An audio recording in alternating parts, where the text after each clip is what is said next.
A bushman is not dependent on water holes. His forebears have had thousands of years to adapt to the Kalahari, so he needs very little liquid, and he knows where to find it. An insignificant-looking dry twig tells him where to dig.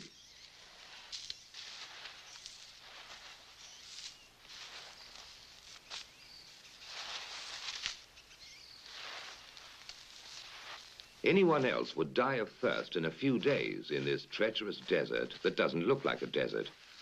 But he can survive for months on end.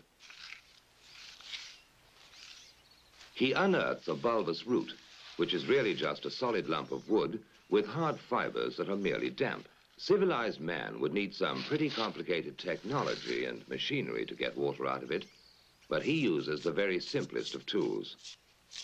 His scraper is a stick that has been split to give it a sharp edge, and he produces some dry-looking shavings. But you take a handful, point your thumb at your mouth, squeeze very hard, and wait for it.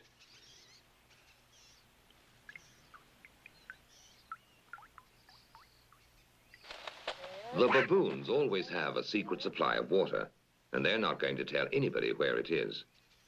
And when a Makhalachadi ventures into the deep Kalahari on a hunting trip, he has to find water, because unlike the bushman, he doesn't know how to make liquid from a root. But he has his own way of finding out where the water is. First, he laboriously drills a hole in a giant ant heap when he is sure a baboon is watching him, because he knows baboons are incurably inquisitive. Next, he puts some wild melon seeds into the hole and works them in so that they drop into a hollow. Then he saunters off, knowing the baboon is burning with curiosity. The baboon doesn't trust that human being at all, so he plays it cool. But he's dying to know what gives in that confounded hole. Finally, Mr. Inquisitive can't take it any longer. He's got to know what's in there. He reaches in, grabs a fistful, and now his hand's too big to come out. If he had the sense to drop the seed, he could free his hand.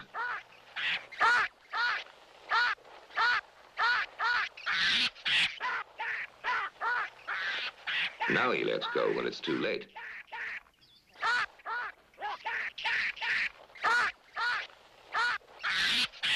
So that was a smart enough way to catch a baboon, but he still has to make him talk. Now he knows that salt is very scarce in this particular area, and that baboon is going to eat those lumps like candy. In fact, he has such a ball eating salt that he completely forgets he's under arrest, and that in a little while he's going to be a mighty thirsty baboon.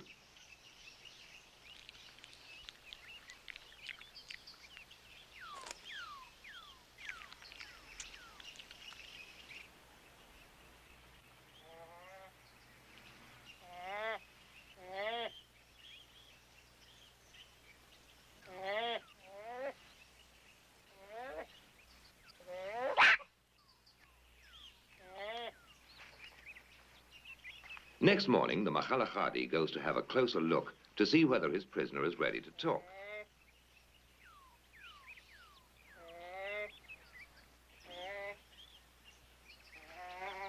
He decides the brainwashing has worked, so he sets him free, knowing that in his condition, he won't care who follows him to the secret reservoir.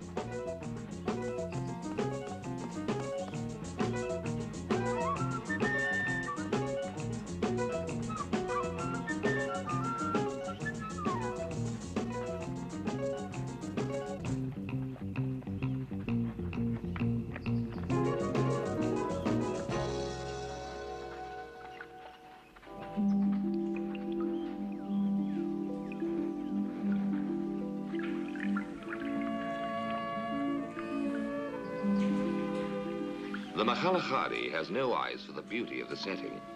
To him, water is beautiful.